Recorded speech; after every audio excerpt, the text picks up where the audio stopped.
My long walk from the 34th Street to Central Park went quickly because I was so fascinated by the variety of people passing me.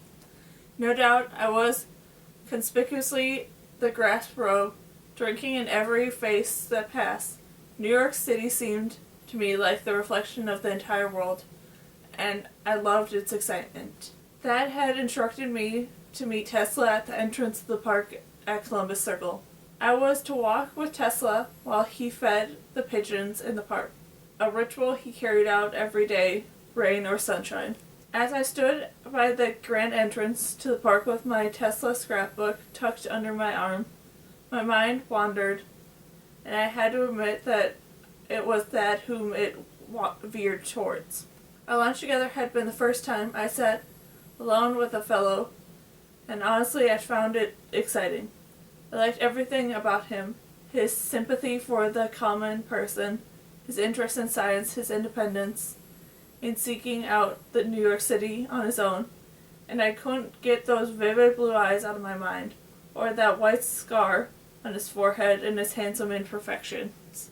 I spied Tesla hurrying across the traffic circle, carrying a brown paper bag with a nervous pounding heart. I hurried towards him, and he came near. "Sir, I am Jane Onya Taylor. You agreed to let me interview you?" He stopped and scrutinized me. "Is Onya your real middle name?" he asked me. "My mother adopted it in honor of the native people who lived near us," I explained. "Are you from northwestern New York then?" he surmised. Not far from Niagara Falls. "I know you're familiar with that," I said. This brought a fond smile to him. "Indeed I am. You have done your homework." "Yes," I replied.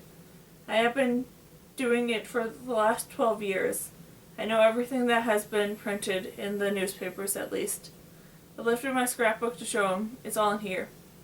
He took it from me and perused it briefly. "Then, no doubt, you know the many things that are not true," he commented. "Newspapers are not renowned for their accuracy. That's why I wanted to talk to you. Come, we will walk while I feed the pigeons." He nodded towards his paper bag. "This is my own blend of birdseed. A pet store makes it to my specifications. It has all the nutrients the pigeons need. Sometimes I feed them at Band Park behind the New York Public Library, and other times here in Central Park." We entered the park, ambling along and winding paths. As I asked him questions and fiercely scribbled his replies on a blank page of my scrapbook, I learned that he'd been born in Austria-Hungary in 1856. I quickly calculated that meant that he was 42 when I first met him, and he was 54 now. He spoke Serbo-Croatian, Czech, French, and Hungarian, Italian, and Latin, as well as English. He loved animals, especially cats and pigeons, and was a vegetarian. He explained to me why alternating electrical currents was superior to the direct current advocated by Edison.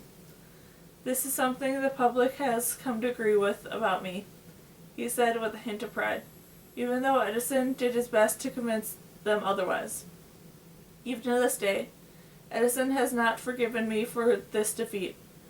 It eats at his arrogant soul. All he cares about is making a profit. "Don't you want to make money?" I asked. By then we had stopped at a boulder along the path. At the first sight of the fateful benefactor, the pigeons immediately fluttered to Tesla's feet, and he began to scatter the seeds for them. As he swung his arm in a smooth semicircle, the expression of such far-off absorbance crossed his face, and I could not tell if it was him considering my question or ignoring me, or had forgotten about my presence altogether. Finally, after several minutes, he spoke to me. "Jiva Sivria," he said. "Excuse me? It means that every person is divinity itself," he explained, without taking his gaze away from the pigeons. "I met Swami Vivekananda when I was demonstrating at the Chicago World's Fair Bank in 1893. Between demonstrations of my rotating egg, which turned by magnetism, I went on up to the pavilion where the Swami was speaking. It was his belief that only tireless work for the benefit of others is the true mark of an enlightened person. No one can truly be free until all of us are. I thought of the famed photo of the Swami that sat in front parlor, his dark, piercing eyes staring out at us. And what had Swami said influenced you, I surmised? Profoundly, he replied earnestly. It was as the fair I also first demonstrated wireless lighting, and the globes lit, and my experiment was a success. I knew that wireless technology was the wave of the future, and that energy from space could give all nations the advantage of free power. Give? I questioned. I could be a rich man, Jane, right now, just like the rest of them. George Westinghouse, the owner of the General Electric, wrote me an extremely large check to develop electrical power for him. But I knew that by accepting that money, I would immediately elevate the cost of providing the electricity, so I ripped it up.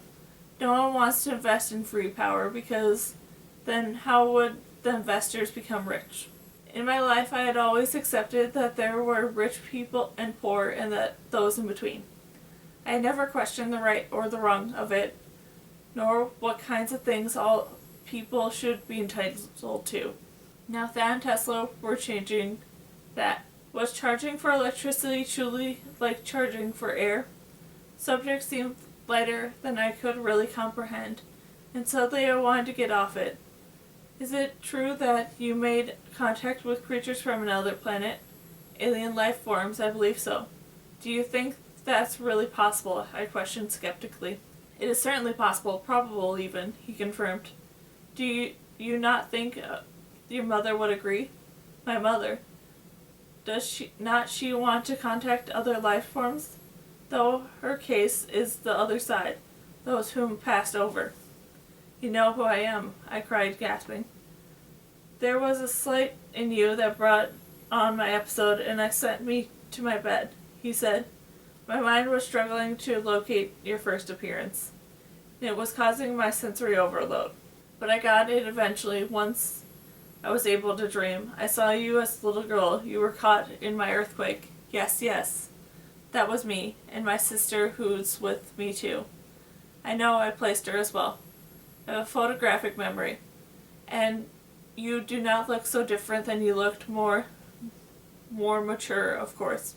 Is that why you came to see me now, Jane? Does it have anything to do with that day? I thought I was merely there to interview him, but I suddenly realized that there was more than that. I don't know, I admitted softly, an unexpected emotion in my voice. I've always remembered you and felt somehow you would be important to my life and my future. His eyes locked onto me, although he peered into my mind or my heart. Do you want to travel with me to the future and see what I make a difference to you? What? I asked, not understanding. What do you mean? It comes down to physics, and there are several theories about it. My thinking is that using something I created called a magnifying transmitter, I could create electrical waves and travel 1.5 times at the speed of light. Once you pass the speed of light, time changes. In what way? I don't understand. Of course you don't understand. Few people do. It's an extremely complex application of quantum physics. But it's all too dangerous still. Can you really travel to the future, I ask? Forget. I mentioned it. We were inevitably traveling towards the future, he said vaguely, rolling to the top of his seed bag shut. That's not what you meant, though. I was sure of it. He wiped off the seeds that were clinging to his coat. It does not matter what I meant. I must end our interview now because I am due to catch a train to meet up with Colonel Astor in Rhode Island at a summer estate inn. He abruptly cut his sentence short and grasped my upper arm and leaned forward, speaking in an urgent whisper. A sinister character is loitering behind a boulder several yards behind us. He is an agent of one of my competitors. Despite being warned not to, I shifted my gaze over my shoulder and did indeed catch sight of a stocky man wearing a full-length brown coat and bowler hat, pulling low on his forehead. How did you know? I asked in a whisper. I've glimpsed him before. Several times, Tesla replied in a low tone. In a Colorado Spring labs, I saw him fleeing the flames as I scampered to save my research notes from the inferno. Still holding my arm, Tesla began to walk, hurrying me alongside him. This part of the park was very isolated, he explained beneath his breath. For safety's sake, I think best to get out among the general population. For the first time, I know that we wandered down a shady cobblestone walkway, thick with foliage, but mostly definitely off the beaten path. Were we to be attacked, there would be no one to come to our assistance. Quickly glancing behind us, I saw that the man had been left the boulder come onto the lane and noticed that he wore leather gloves, carrying a walking stick with an ivory knob on his handled end. It felt like Sherlock Holmes and his adventure of Central Park. I whispered in a lightened, mounting tension that lessened my fear. Sadly, this is no detective mystery. It is all too real, Tesla replied. The man quickened his pace and also began to walk faster. What do you think he wants? I asked. It's only when we reach the safety of the general population that Tesla answered. The destruction of my work, which is inevitably my own destruction.